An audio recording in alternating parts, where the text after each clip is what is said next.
Hey guys, it's Alex Serpentine back again with another Analyzing Celebrities video. This time I'm doing Carl Jung, the famous psychotherapist, psychologist, depth psychologist, and author and occultist, you could say, in some ways. So today I'm going to be talking about different profiles for him through different systems. I'm going to talk about MBTI, Enneagram, Michael teachings, Vedic astrology, and human design. So, as a summary, before I get into the details of it, I'll just read what I have written here for each of the systems, what he's got. In his MBTI, he's an INTP. Enneagram, he's a 549 or 459 tri-type. In the Michael teachings, he's an old soul sage with the goal of acceptance. In Vedic astrology, he's a Capricorn rising, Aries moon, and Cancer sun. In human design, he's a 2-4 profile generator type with the cross of the unexpected. So I'm going to go through each of these systems in the order that it's listed here that I just read out. I'll get into the details of all of them, and then I'll summarize everything at the end. So let's get into it. So first, let's talk about his MBTI. I have a few slides on this for MBTI. He's an INTP, which is the designer theorizer. What they do is they explore ideas to deepen their expertise.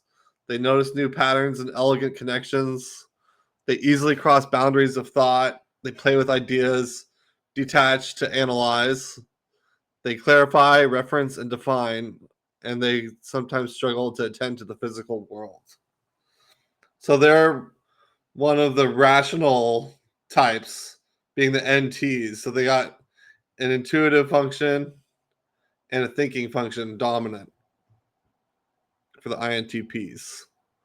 So here's the list of the cognitive functions that the INTPs have in their conscious use, from their top one to their weakest one. So they lead with skillful sleuthing, which is the introverted thinking, TI, which is where you analyze and define situations, solve problems, apply leverage to universal logical principles. It's the introverted thinking. So it's what you filter through your own logical ability that you have inbuilt inside, your own way of referencing things and understanding things. So the people who have introverted thinking have their own inbuilt way of thinking and processing through things. And they learn how to be really specific and evaluate their own logic and how they approach things. His second function, support by excited brainstorming. That's extroverted intuition. This one, you perceive, pursue, and play with life's many potential possibilities, facilitating the promising ones. So this one is the extroverted version of intuition, where you basically branch out and make connections and brainstorm, connecting different possibilities, different ways of approaching things and so it's like a never-ending web that keeps on expanding outwards. And that's kind of the nature of extroverted intuition. It's the opposite of introverted intuition, which comes down to one uh, uniting insight. This one branches out to more possibilities all the time. So you can see with these two functions, he has his own logical way of processing things, and he also has an intuitive approach to things that's always brainstorming and seeing out, making new connections. So that's what allowed him to keep on expanding his philosophy and his understanding of the world and building a bigger and bigger web of understanding and his life's work. So he also has two other functions that are his tertiary and inferior functions. He struggles at cautious protecting, but this is still one of his conscious functions. That's introverted sensing, referencing a massive storehouse of rich past experiences as they cultivate familiarity, comfort, and stability. So it's kind of like you imagine you have like a hard drive of all these stored experiences. It's like your memory bank. So who have introverted sensing as one of the conscious functions have a big storehouse of experiences that they've had from the past that they can easily reference to and pull out and connect to and share at any moment. So this allows him with his two first functions to be exploring new concepts and logical ideas and many possibilities, but then he can connect that to his storehouse of all his previous experiences. So, as him being a psychologist, he can relate to how he's interacted with different people, different things he's seen, and different things he's experienced in the past. And that allows him to really have a big storehouse of memories and insights. And so his last conscious function, aspiring to friendly hosting, is extroverted feeling. They tend to relationships, social norms, and people's needs and values as they organize and make thoughtful decisions. So this one, he gets stronger in his life as he gets older. He might have had trouble with this when he was younger and maybe had some difficulty connecting with people on an emotional level. But as he got older and got more control over his inferior function, extrovert feeling, he's able to relate to people better and connect with people. And it makes you sensitive to other people's emotions because it's extroverted feeling. So it's like the feeling dimension connected to other people, not just yourself. So he has this radar of emotions connected to others.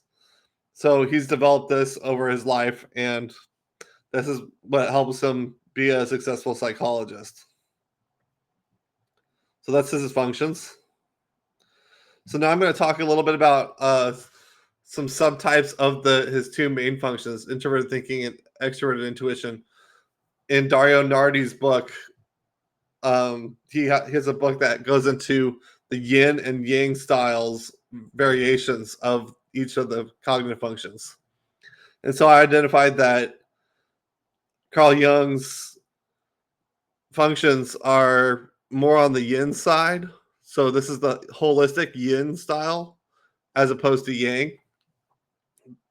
This function, when it's yin, is receptive, diffuse, flexible, inward, and bottom up. It takes, for introverted thinking, the systemist type, the yin style, it takes multiple points of view. It finds patterns in the chaos. It notices how systems scale, applying principles in a fluid way. And people, art, nature, and technology all interrelate. So he's basically connecting multiple points of view and different aspects of life. And you notice with him, he's not just a psychologist, but he's influenced philosophy, spirituality, psychology, created this whole depth psychology focus. And so, and the arts, even, dreams stuff, and even stuff about nature too, with the nature of the psyche being out in the world in nature. So this is creating a bigger web of connections and patterns, identifying patterns that connects many different things together. So that's why it's called systemist, because he's creating like a whole system connecting different things together. His second function is also yin, and it's called catalyst for the extrovert intuition yin style, holistic. Like I said, is receptive, diffuse, flexible, inward, and bottom up. So people who have this will notice subtle patterns between things. They might use humor in disguises, it said in Dario Nardi's book. This was interesting.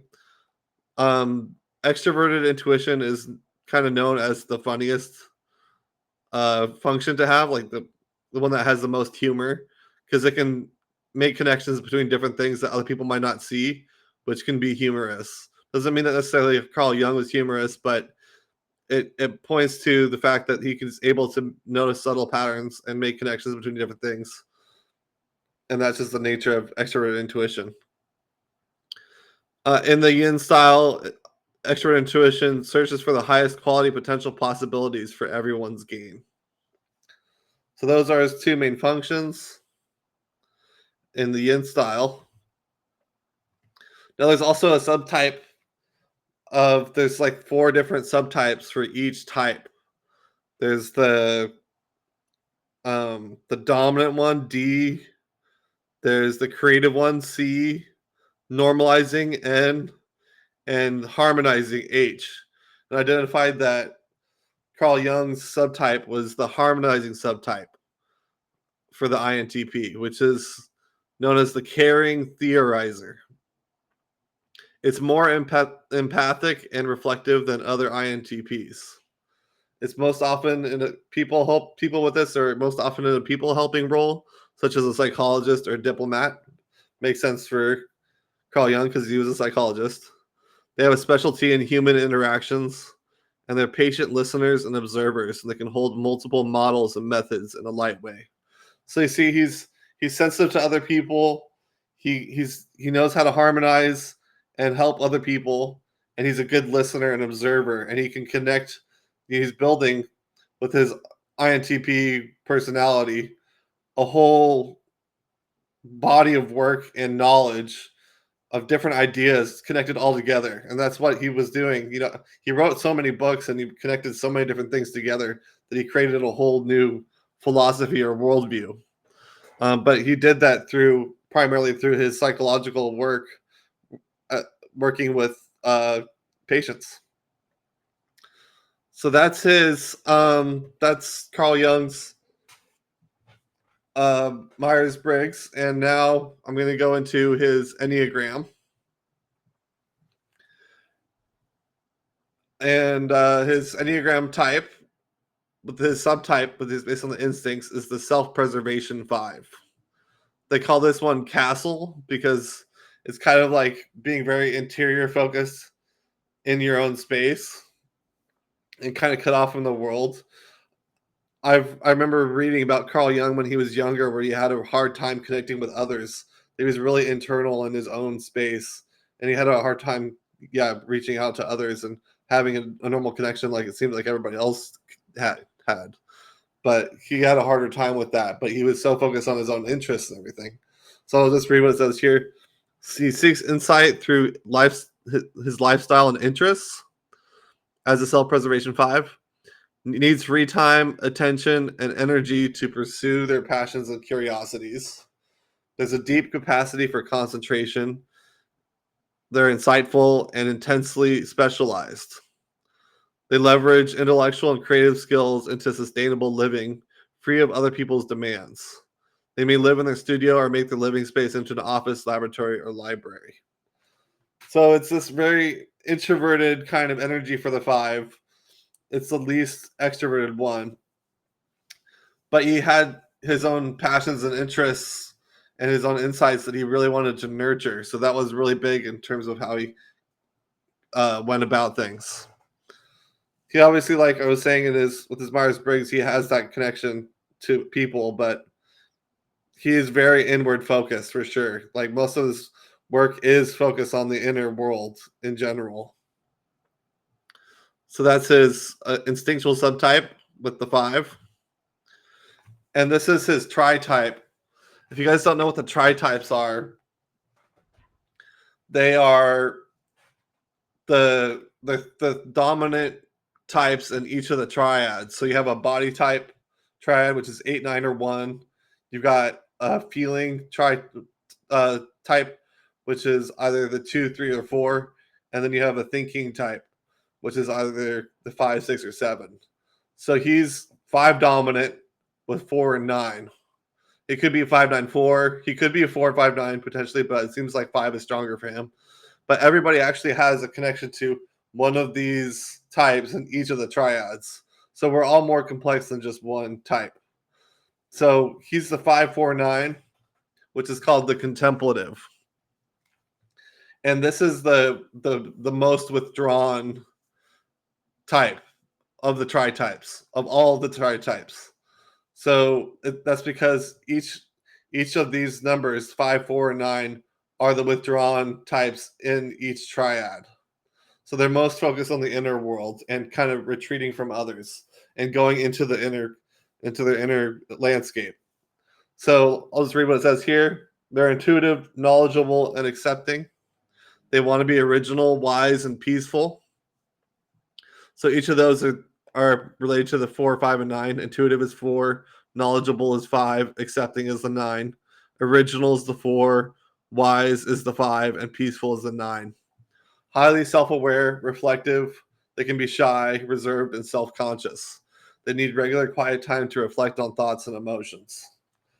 They delve deeply into mysteries of life and share insights with others. They need to learn to engage with others instead of always pulling away into one's own private world. So this is if you want to explore the inner world, like your own internal emotional landscape, this is the type that's best at doing that because it's all internal focused. So because they're so focused on the internal world, it's a little bit harder to connect to the outer world and to others. So they might have a tendency to be reserved and hold themselves back from others and retreat. And I understand this really well because this is my tri-type. I'm a 4-5-9 with 4 dominant, but I can relate to the 4, 5, and 9 pretty equally. And when I was younger, I had so much introversion and shyness that I could feel my energy pulling back and away from people. And I got better at this when I got older. So I'm not as shy now. I'm not really shy at all now, which is pretty cool. But it took a lot of work to get there. It took, like 30 years to really get through that. So I think this is a similar thing that happened with Carl Jung. He was probably very introverted and inward focused and had to learn how to connect with other people.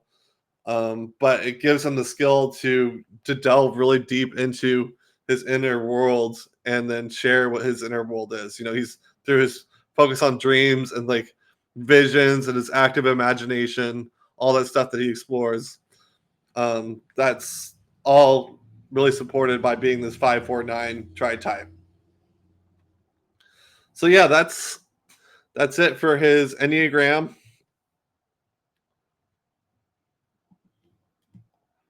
Now I'll move on to Carl Jung's Michael Teachings chart.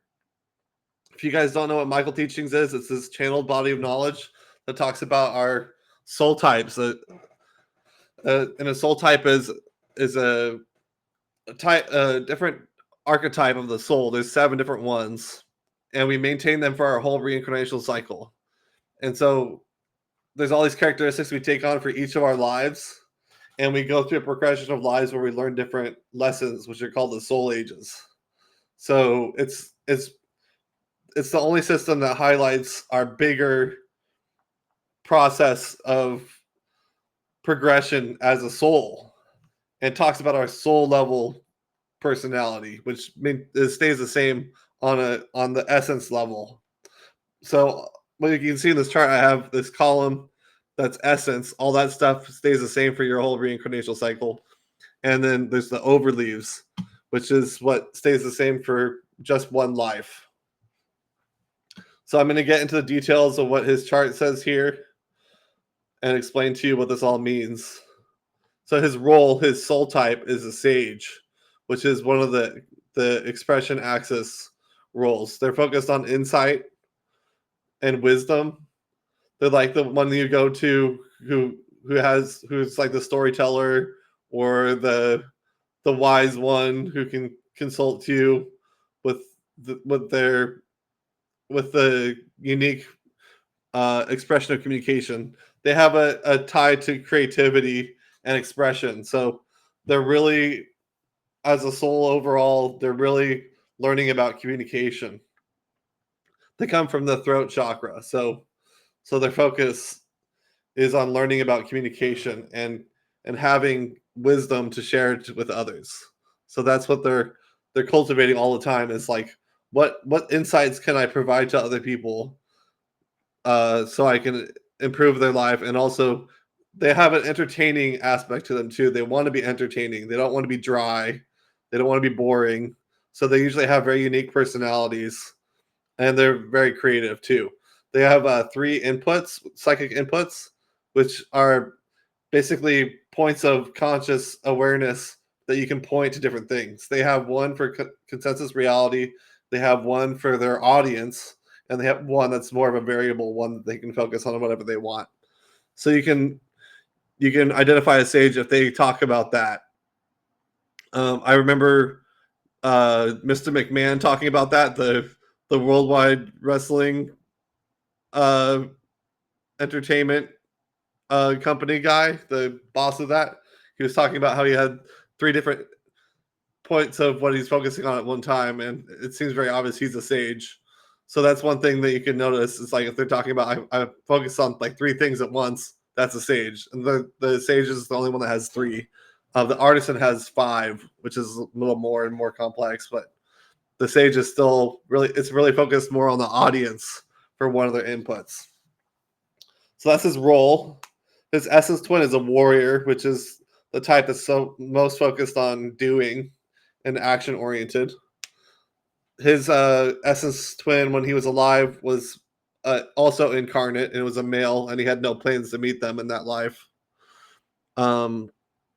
So this means that he has less of the warrior energy in this life. When your essence twin is discarnate, then you get a kind of boost to that energy, so that you're more, you have like, he would be more warrior like if his essence twin wasn't alive, but because they were off living their own life, he doesn't have as much of that influence. So the other 2 main things from his essence is the cadence position and cadence. These deal with where he's placed in his soul family.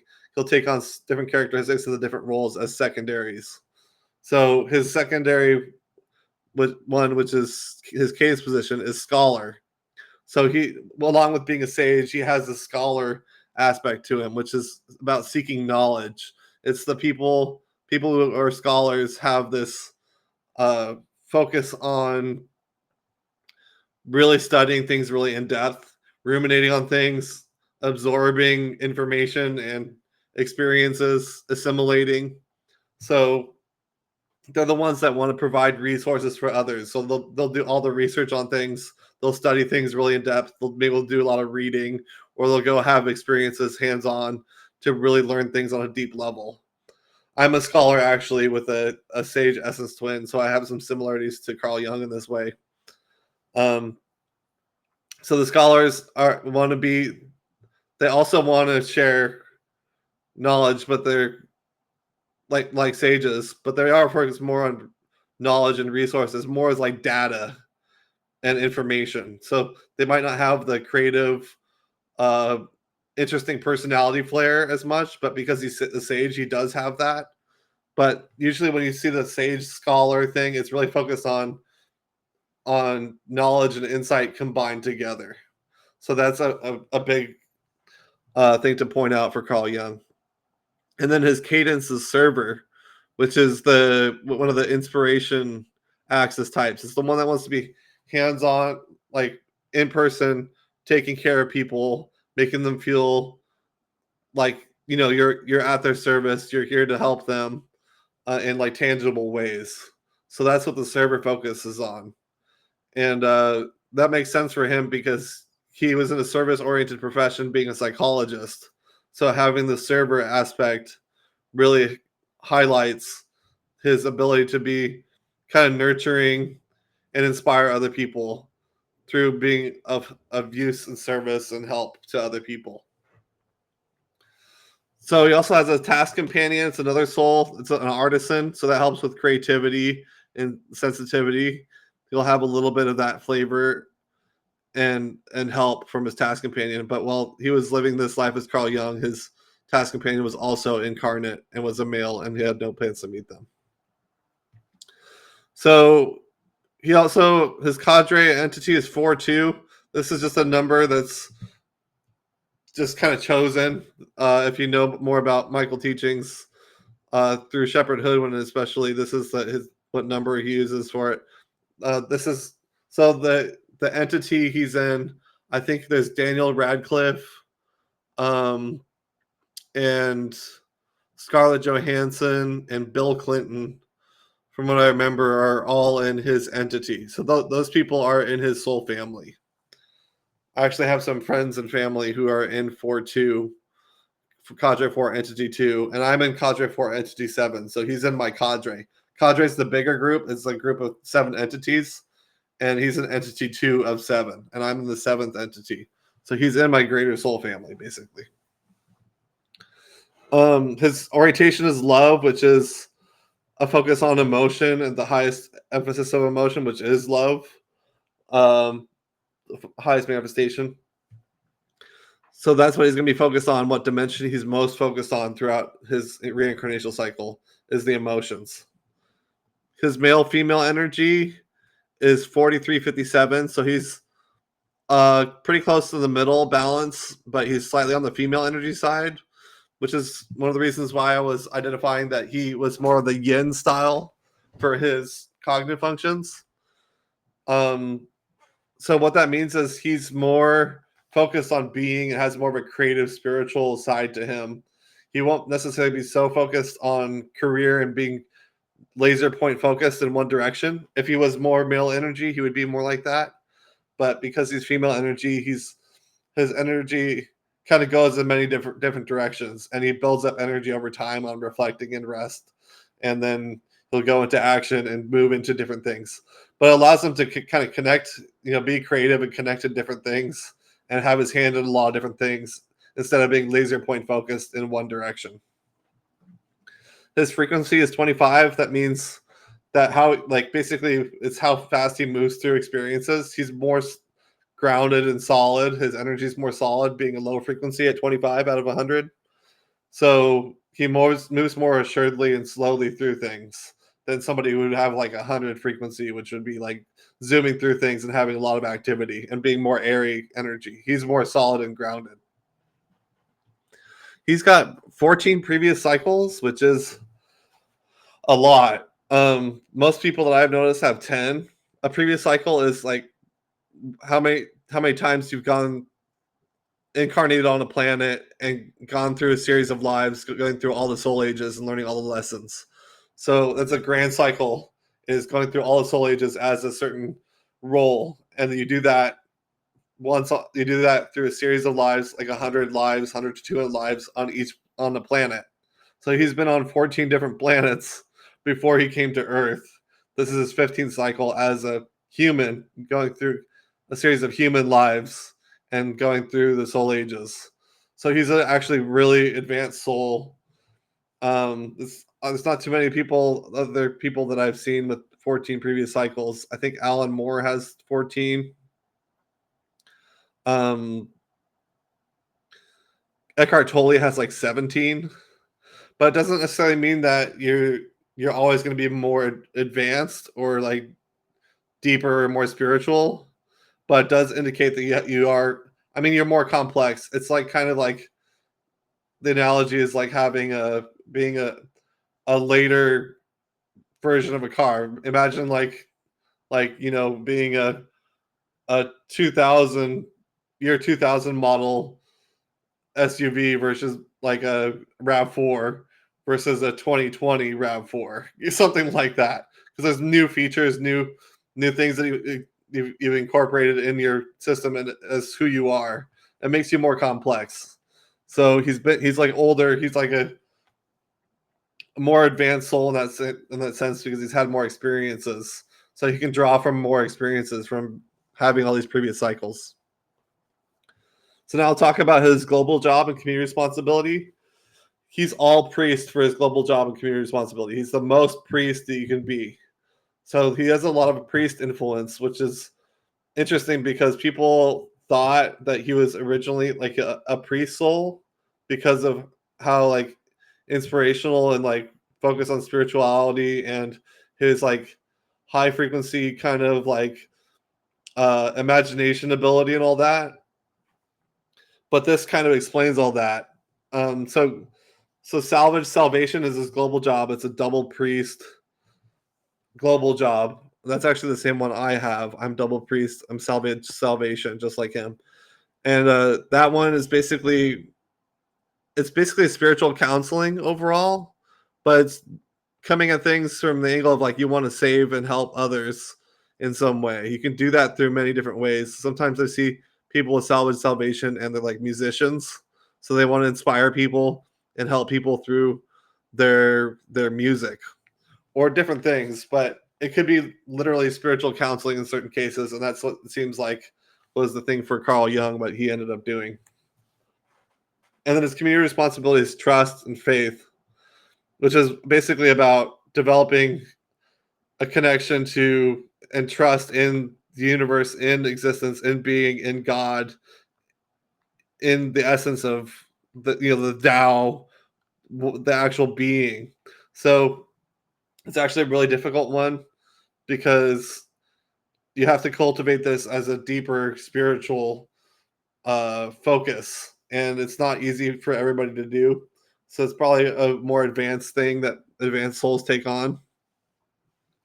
So that's an interesting one. So to see all that for his essence, to have this priest influence that's not actually there in his essence from his role, essence twin or cadence position stuff.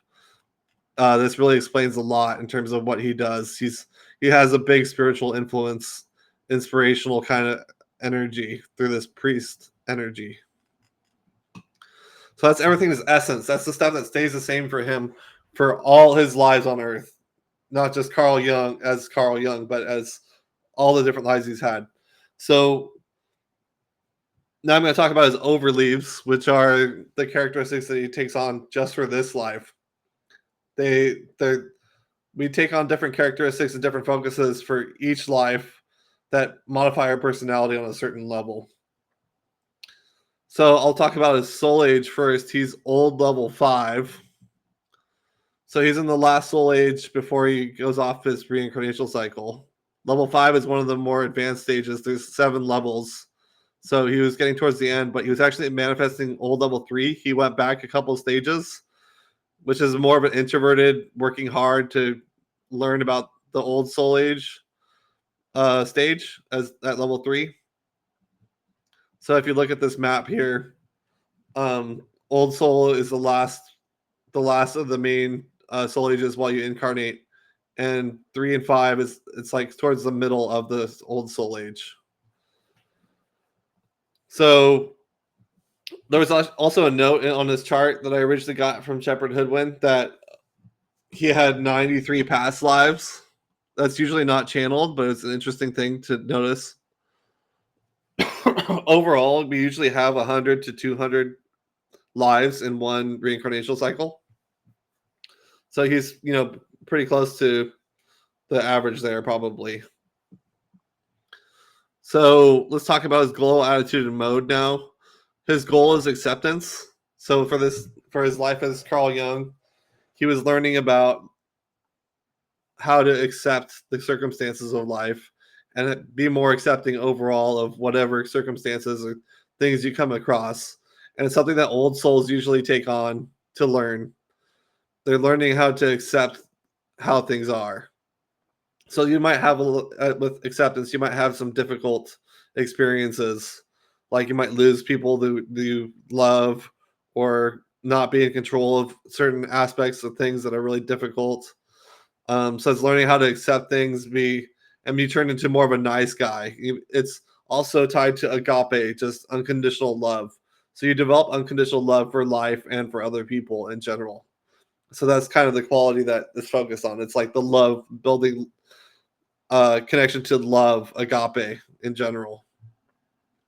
His attitude is spiritualist, so he has the attitude that's the most open-minded and open-ended. He sees a lot of possibilities and is more inspired by how he looks at things. So he could be more open-minded and see more possibilities for things than other people would be. Like versus somebody who's like a realist or a cynic, then it would be more closed-minded or limited in the scope of what they focus on and see as possible.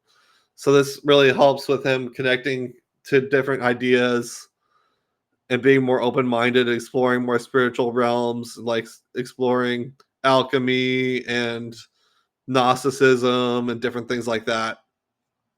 His mode, though, is caution, which means that he probably in past lives was a little bit more reckless, or ran into some difficulty with not being cautious enough. So in this life, he came in to be more cautious. So people with the caution mode really think things through before they take action.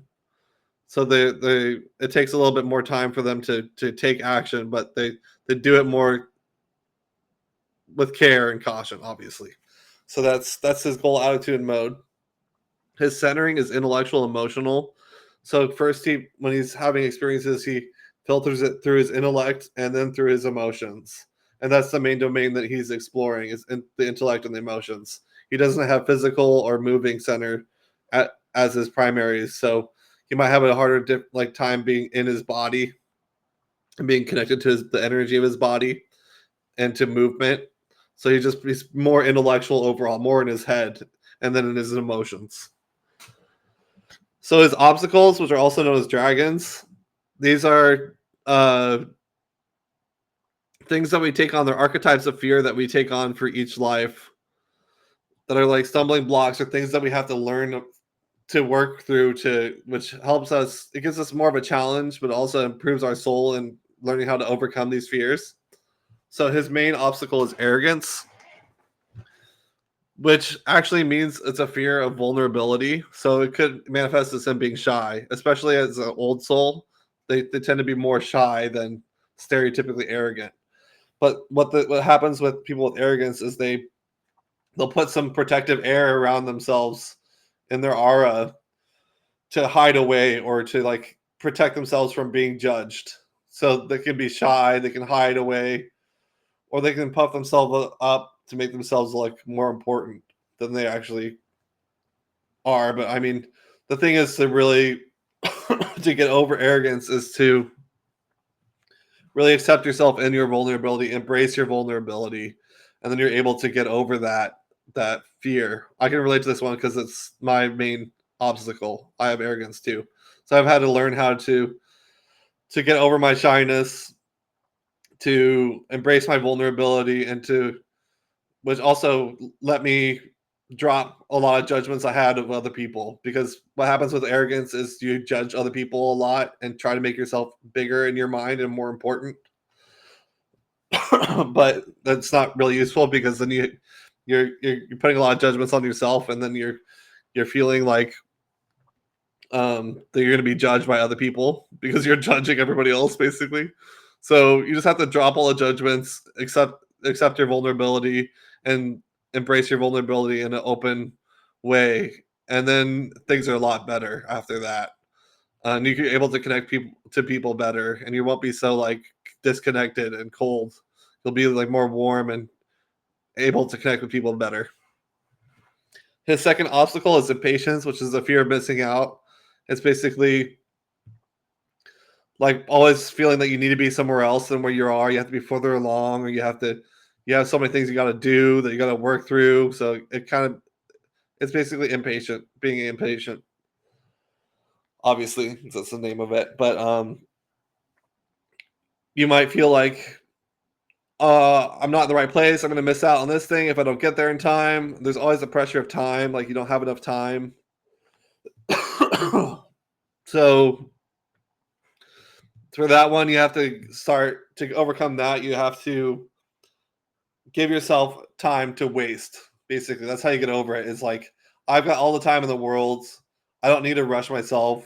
I can take time. I can waste time. It doesn't matter. Like time is not a factor anymore. That's the perspective you have to take on to overcome impatience. And this is a big one in our culture, and especially in the West and the U.S. There's a lot of impatience and feeling like you gotta work against time all the time. So really, we have all the time in the world, and we should give ourselves as much time and as much rest as we want, and not be so hard on ourselves with the time aspect. So that's how we overcome the impatience, is accepting um, whatever we're experiencing, where we're at, and not feeling like we're missing out. Just enjoy the present moment. It's learning how to be present. That's actually the big thing, because people in patience are so focused on the future that they're not living in the present. So that's a big thing for that. So I'll talk a little bit about the body types too. He's got Saturnian, which is the leadership one. It's the positive masculine active one.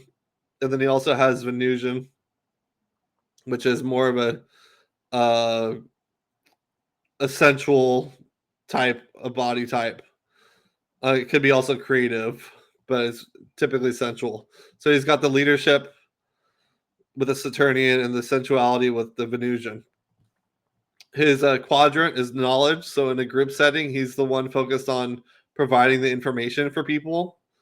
There's different ones like power. Those are the people like who take control, and then there's support, people who are helping out on the side. Love, which is just making people have a good time, basically. But his is knowledge. And then his three main needs are freedom, exchange, and communion. So freedom is like any aspect of having freedom in your life to do different things. That's freedom. Exchange is one-on-one connections with people where you really share on a deep level. It could be through communication, through hands-on, like back and forth kind of connection, and it's more of an equal thing. And then his last need is communion, which is a need to be connected to bigger groups. So that's like having friends, having a community that you're connected to. It's really important to have that when you have the communion need. So that's everything in his Michael chart. What we can say overall is he has a lot of blue stuff. Like blue is the expression axis stuff. Being an old sage and acceptance, that is a lot of sage energy. Old soul is aligned with sage, so is acceptance. That's the sage's natural goal. So that's focused on wisdom and insight in general, and very creative and expressive. He's got the scholar going on a little bit, which helps with the knowledge building and studying. Server helps with the nurturing aspect and being a psychologist. He's got the love stuff going on. He's got the three priest aspects in his global job and community responsibility with salvation, and trust, faith. He's got, so with that, there's some inspiration there. And then spiritualist is also inspiration. Arrogance is inspiration, and Saturnian's inspiration. So, and then caution mode is also an expressive type. So overall, I would say he's very, this would be a very creative type, very focused on wisdom and insight, also focused on the spiritual dimension of things and inspiration. So those are the strongest things I see in his chart. The sage scholar connection is the biggest thing overall, I would say, with the priest global job. So he's supposed to be like, which makes sense for him, a spiritual counselor who's got the wisdom, the insight, and the knowledge and the studying ability to go really deep into things. And he's got a more evolved perspective after having several past lives in this cycle, being an old soul. He's more focused on lessons of being a teacher, being a guide for others, and has a good understanding of things based on all his past life experience he's had. So he's focused more on context. He's more detached at this point instead of being super involved, like in learning about achievement. He's got different lessons, but he's more of a teacher at this stage. So that's Carl Jung's Michael chart. Now I'm going to move into Carl Jung's Vedic Astrology chart. So Vedic Astrology is the Hindu astrology, what they use in India. And it has a different calculation for the zodiac that's astronomically accurate. So it actually reflects the positions of the constellations, the zodiac signs, as constellations. So I've noticed that it's actually more accurate than Western. It seems like Western's more of a distortion of this information because it's 24 degrees ahead in the zodiac calculation, which I've noticed is not as accurate. I've noticed that Vedic astrology seems to represent people in a more accurate way. And because it's actually astronomically accurate, it makes sense why it would be more accurate. So that's just my experience. Use whatever you want to use, but I go by Vedic astrology. So these are the North Indian style charts that are based on the houses. With these, you look on the left, this is what I'm looking at, the Rashi chart. This is his birth chart. And the one on the right is the Navamsha chart. It means 9 divisions. It's a dissection of the main chart, the birth chart, and it has different hidden layers and meanings into it, and talks more about later life and more of a spiritual purpose. So I'll talk a little bit about that after I talk about his birth chart. So I'll just go through the main things that I see in his chart here. So he's a Capricorn rising. So that's focused on discipline, responsibility, having a legacy of some kind that he's building. That's what the Capricorn rising is about. This lesson for this life is about legacy. So what we got to look at first is where the chart ruler is, which is the Saturn is the chart ruler because that rules Capricorn. And it's in the second house in Aquarius. So it's strong in Aquarius. It's in its own sign. But this connects them deeply to education, knowledge, and speech, and wealth and resources and values. Those are all second house stuff. So that's like the main area of life that he's focused on is knowledge, education, speech, those kinds of things. Which is also kind of tied to writing.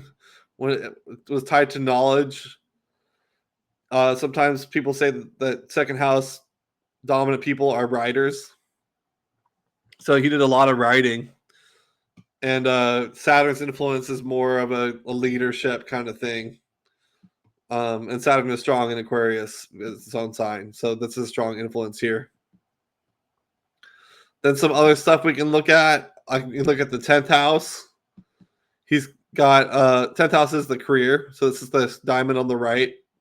10th house is career. So he's got Jupiter there, which is the guru, the teacher, the spiritual presence and guide. So he's got a spiritualized guru kind of influence in his career. So he's the teacher, he's the guru. And it's in Libra. So we'll look at where Venus is. Because that rules Libra, and it's in the 6th house. So this means that his career is connected to service, because 6th house is service, which makes sense because he's in a service-oriented profession as a psychologist. So that's an interesting thing to see there, that connection. It's also connected to healing. Healing and service is the 6th house kind of stuff. And then we can also look to see what else is connected to the 10th house because Jupiter's there. So we'll look at Sagittarius, which is the 12th house. 12th house is isolation, meditation, the foreign world, spiritual world, the inner spiritual dimension of things. He has that connected to his 10th house. So that gives a big spiritualizing influence to his career. And then he also has Pisces in the 3rd house, which is ruled by Jupiter. So there's a connection to the 3rd house stuff. 3rd house is communication, media, the arts on some level sometimes. It's also tied to courage and willpower and stuff like that. But in the modern times, they tie that to media, and people who have 3rd house, an active 3rd house, are artists in some form. So what we can say overall for this 10th house, he's got service connection to the career. He's got spiritualized influence in the career, and he's got communication in the career. So that's all pretty cool. So next, let's look at his moon. Moon is the primary planet to look at. It represents your emotions, your mind, your inner feeling nature. And he's a Aries moon. So Aries is, more action oriented and impulsive, more leadership energy. But he's in the nakshatra called Bharani. You look down here, moon is in Bharani. Bharani is ruled by Venus.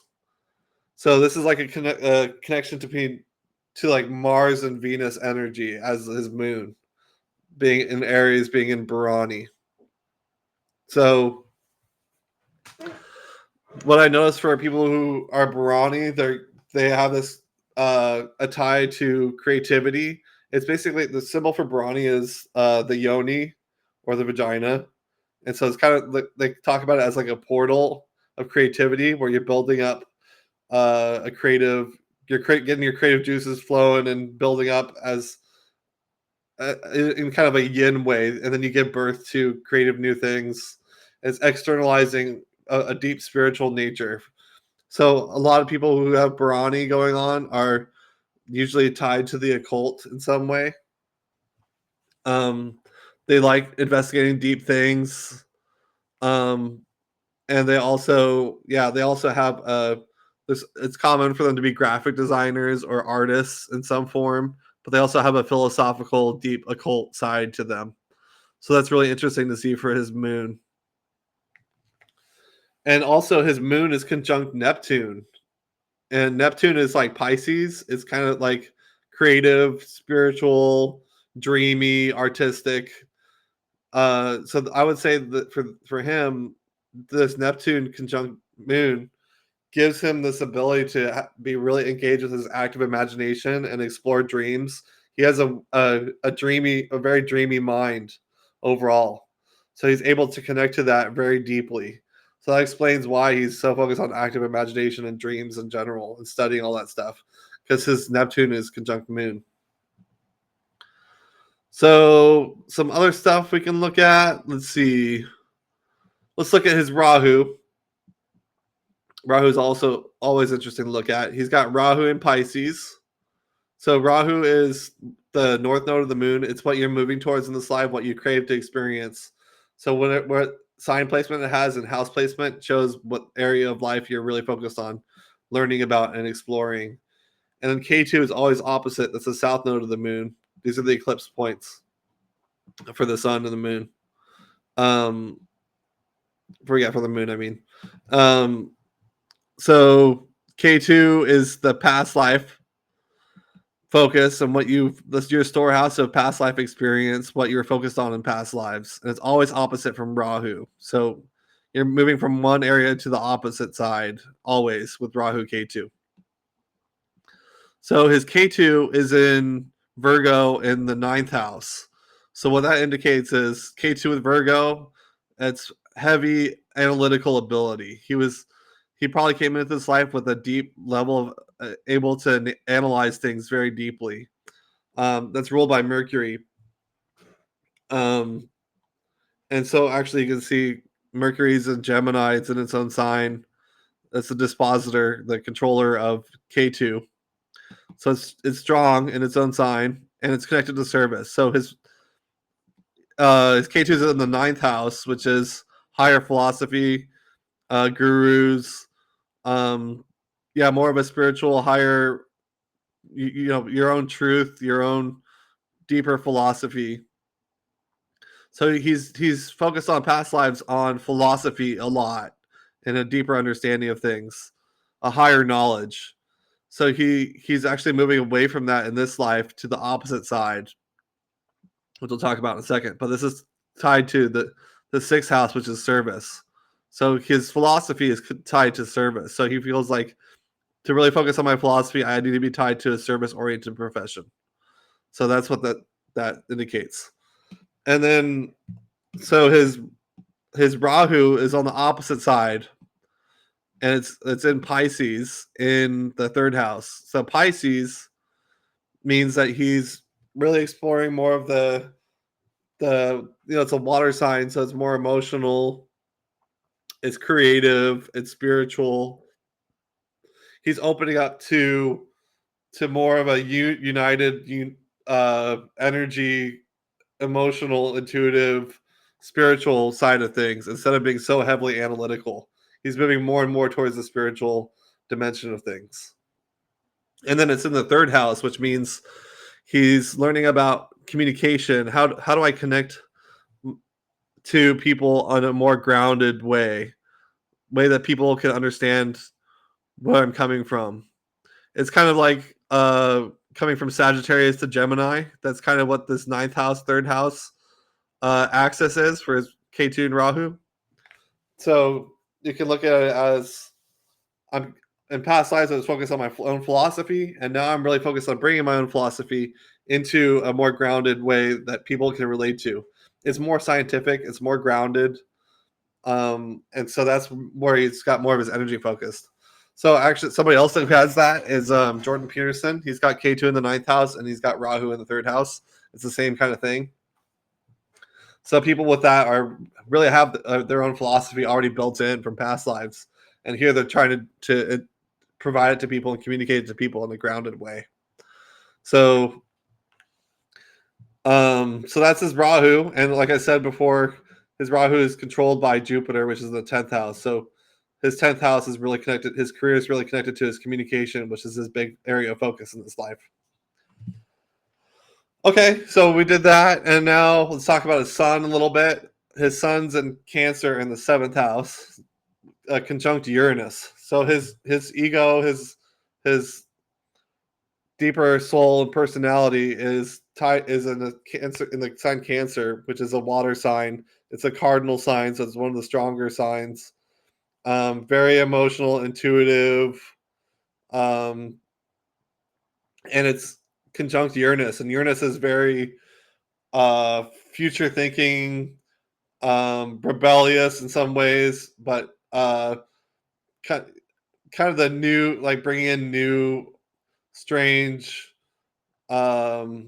unexpected philosophy or breakthroughs or different things like that. So he has Uranus kind of energy tied to his sun, his ego, his soul.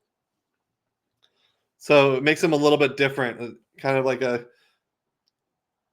having a special, especially ties to breakthroughs and new unexpected ways of looking at things. So that's really interesting. And so these are both, his sun is in the 7th house, which is a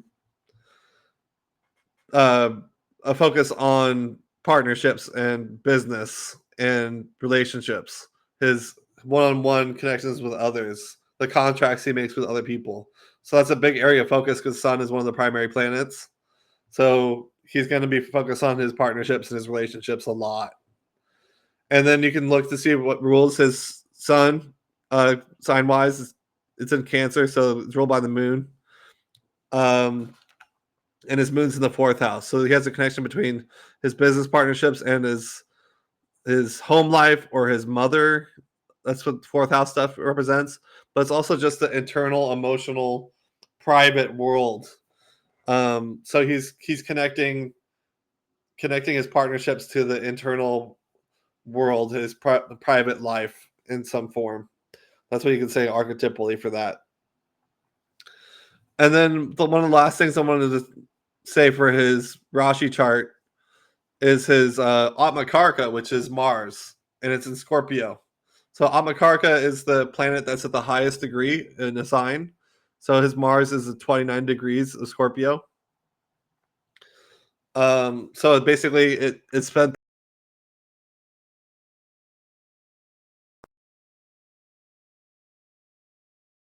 than any other planet. So it's the most evolved of all the planets, and this represents his soul on the deepest level. That's what Atmakarka means. It's like soul significator. So this is really interesting because Mars in Scorpio, it's in its own sign, and it's focused on the deeper underlying truths, uncovering these things. It's focused on the occult, the shadow, kind of, you could say, the hidden aspects of things. That's what Scorpio kind of represents. And it's in the 11th house, so he has a lot of his drive and energy focused on gains, on his goals, on his connections with others through friends and his community. So his soul is focused on his connection to his community, to friends, and to the greater world. So he has a lot of energy for that. And let's see what that's tied to. We got to see.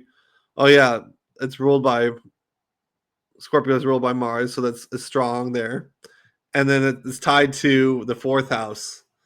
So his friendships, his goals, his aspirations, his gains are all connected to his emotions, his inner private life. That's basically what that means because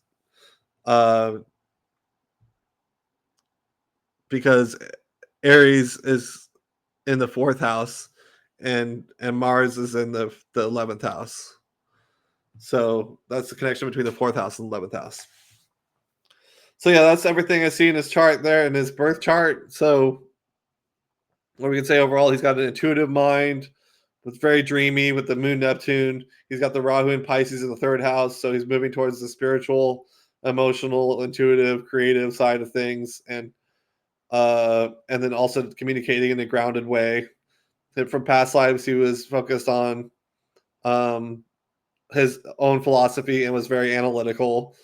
His career is tied to service, and he's the teacher in this life because his career has Jupiter in the 10th house.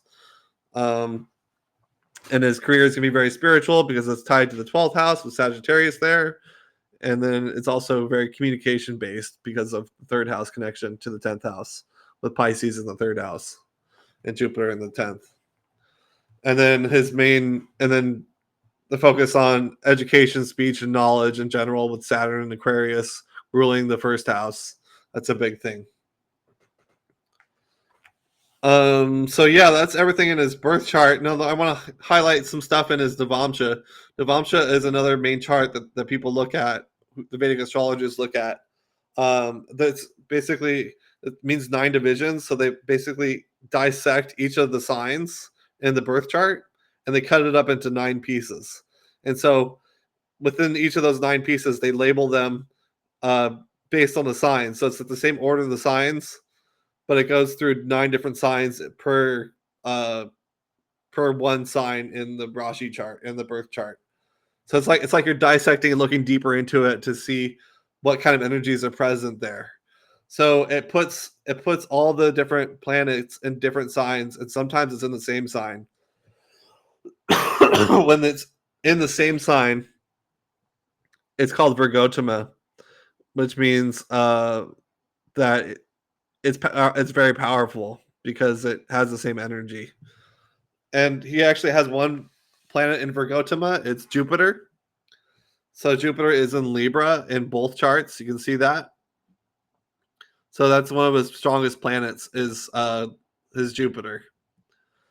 And then some other things that are really important to look at here.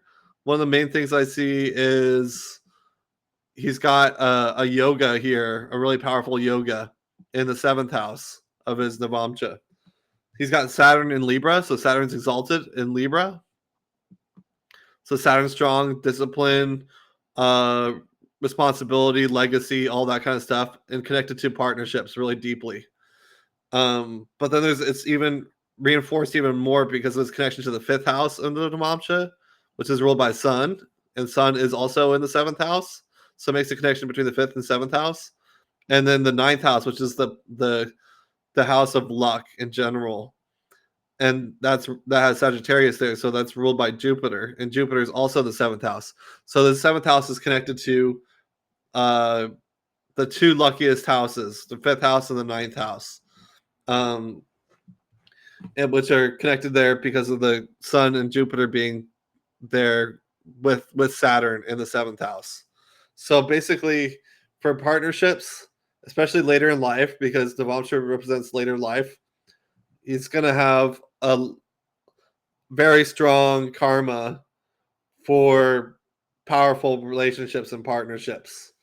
So that's really interesting to look at there. Some other things we can look at is Rahu's in Sagittarius in the 9th house.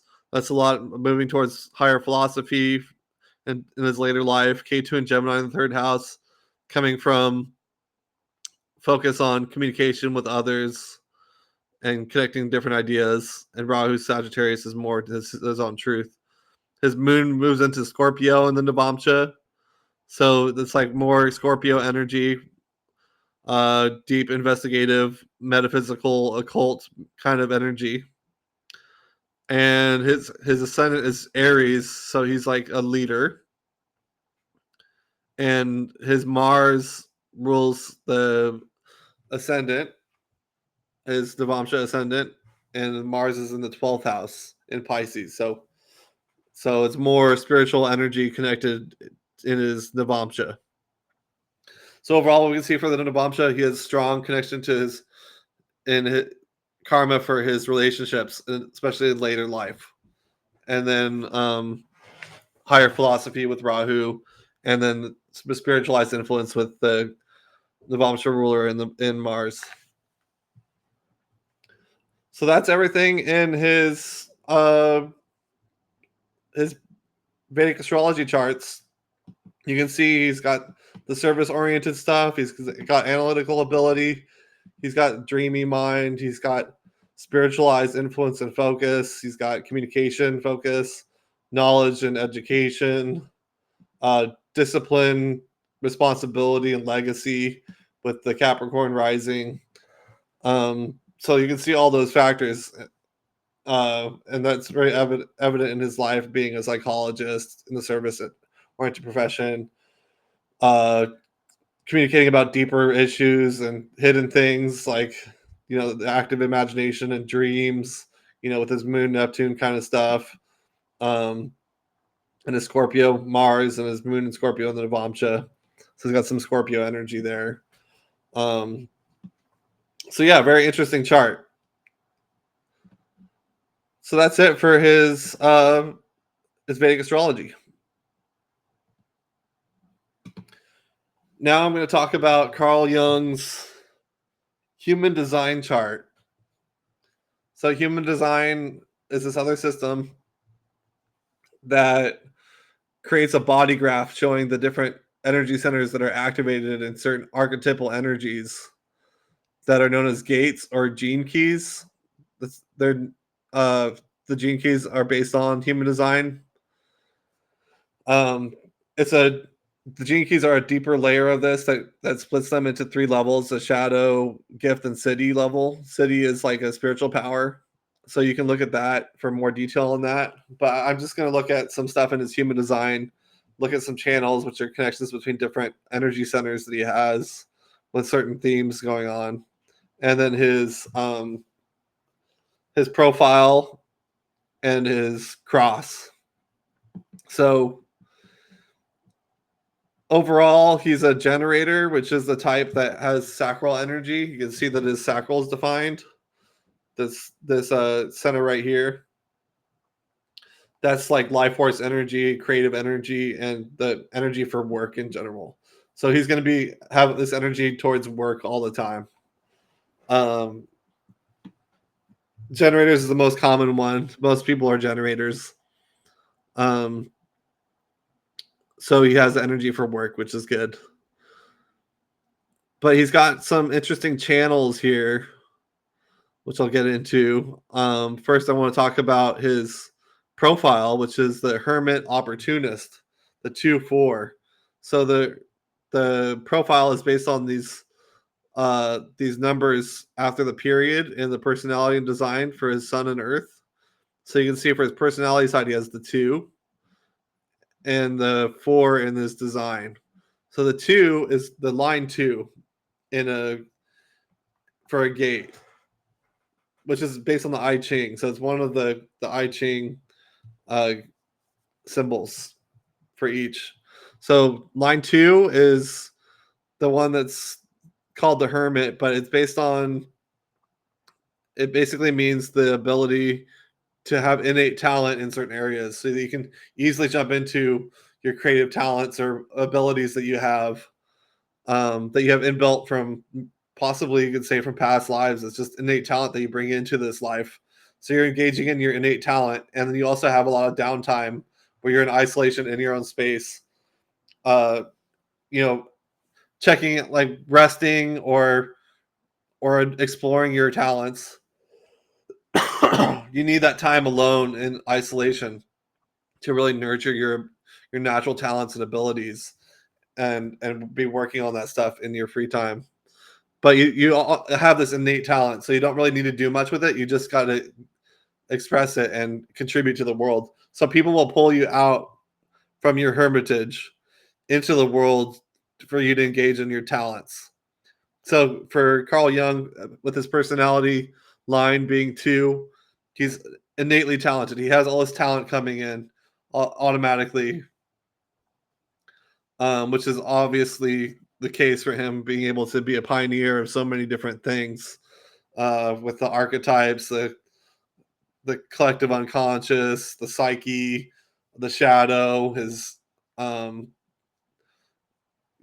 animus concept, all that stuff. So much stuff was based on his own talents and abilities. And then this fourth line, the unconscious line, is the opportunist. So this is a connection to groups and friends and community in general. So like I was saying that he had the communion need in his Michael chart. Also talks about that. A lot of connection to friends and groups in general. So that'll be a big thing, like having a network of people that you're connected to. So this really connects them to a lot of different people.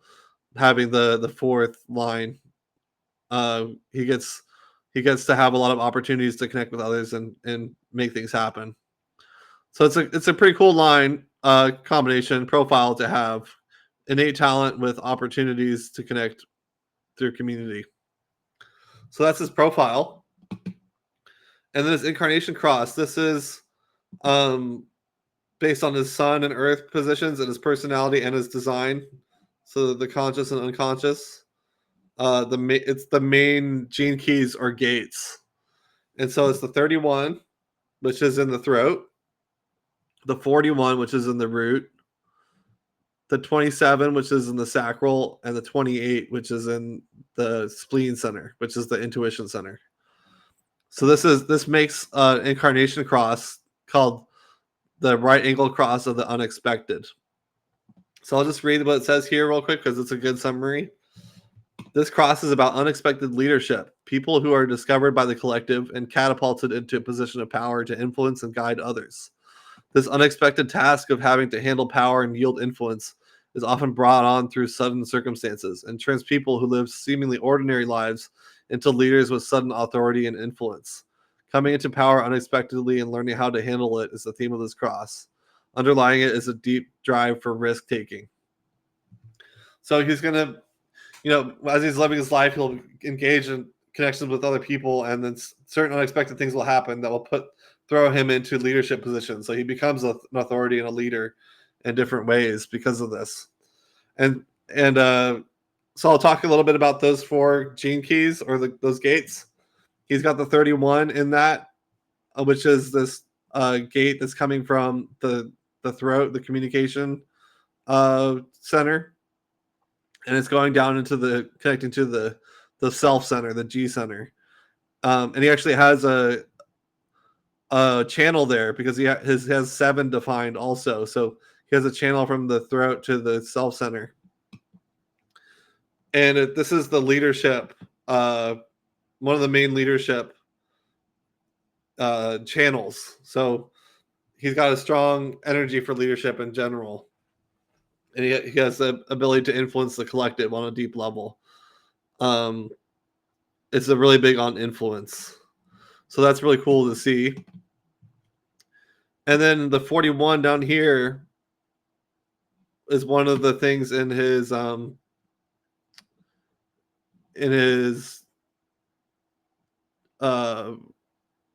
cross, in his incarnation cross. The 41 is connected to 30, which connects the root to the emotion center. And this channel is it's called the channel of recognition, but it has a lot to do with imagination, fantasizing, dreaming, exploring deep emotions and feelings. It's like a strong feeling ability. So you feel things really deeply, you imagine things, you have fantasies, and a kind of dreamy mind and heavy connection to emotion. And so this contributes to, with this cross, his ability to dream up new things, to have fantasies, and explore feelings,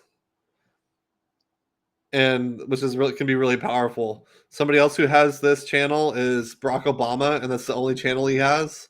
So you can see what can happen with that channel. It has potential to have really strong feelings, to like yearning. It's like tied to yearning. So that's really cool. I actually have that channel too. And then his other gates in his incarnation cross is the 27. This is the gate of caring. So there's there's energy for caring about other people. This is an aspect of the unexpected cross. That you have this energy for caring about other people and being connected to your community in that way, nourishing and protecting others. So that's some energy he has. He doesn't have a channel for it, so he doesn't have the other side of it, but it's part of his cross. And the last one is the 28, which is called Preponderance of the Great. And it's to know what's worth fighting for. It's driven by a fear of death and taking risks. So it's like feeling that death is coming. I got to do something about it. But it's like a very powerful energy. So those are everything in his incarnation cross. I talked a little bit about some of his channels, the 4130 and the 31-7, and two other ones he has. He has the 4253, which connects his sacral to his root. It's called the channel of maturation. And this is about going through cycles from beginning, middle to end. So he has a lot of energy to go from different cycles of experiencing and focusing on things until he finishes things. So it has this in the moment like response tied to his root and to the sacral, which is his life force energy. And then his last channel is this one connecting from the 57 to the 10 or 1057. And it connects his self center to the spleen center. Spleen center is in a moment intuitions. And the self center is his own self love and direction. So it basically gives him this intuitive ability to survive, like being tied to survival, knowing how to survive, and his intuition really leads him very deeply in the moment all the time towards his ensuring his survival. That's basically what that channel is about. So that's everything in his human design chart that I wanted to talk about. What we can say overall for him is, he's destined to be a leader that might be thrown into that responsibility unexpectedly. With that 31 gate, there's a lot of leadership energy, and then the 41 gives him the fantasizing ability. The 27 gives him the caring nature with others, and the 28 gives him a fear of death, which makes him focus on making things happen. And he's got some deep connection to feelings through the 4130 and yearning and emotions and imagination. He's got the energy to complete things. He's got leadership ability, and he's got intuitive, in the moment, survival, instinctual energy. And then his profile, like I said, was the 2-4. So he's got innate talent, and then he's got a connection to his groups and his influence with his community and his network. So that's everything I wanted to say for his human design.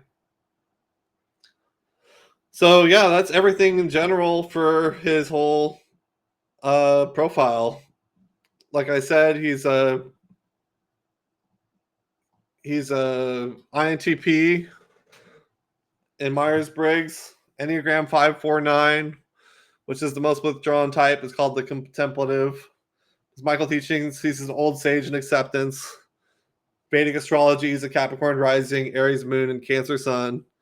And human design is a 2-4 hermit opportunist generator with the cross of unexpected, which is a leadership cross. So what you can say overall is, he has this ability to develop deep concepts, and he can analyze things very deeply. He's very internally focused, so he can explore the inner world very deeply. He's got some creative energy with being a sage, and lots of wisdom and insight to provide. He's got this tied to service from his Vedic astrology and his ability to communicate new ideas, and a lot of spiritual energy with his Rahu and Pisces. And he's got Moon conjunct Neptune, which gives him a dreamy mind. A lot of spiritual energy in general, being of service, being caring with others, attentive to other people, and tuned to other people, but also being very connected to his inner world and developing his own ideas and concepts. So that's everything that you can see all together with all this stuff. He's very internal focused, he's a brilliant mind. He has his own way of rationalizing, logical thinking, and he's got a deep intuitional ability to connect to many different ideas and possibilities with his extroverted intuition. And so, yeah, that's everything I can see for Carl Jung. Thanks so much for tuning in. If you like this content, please like and subscribe, and I'll see you in the next one.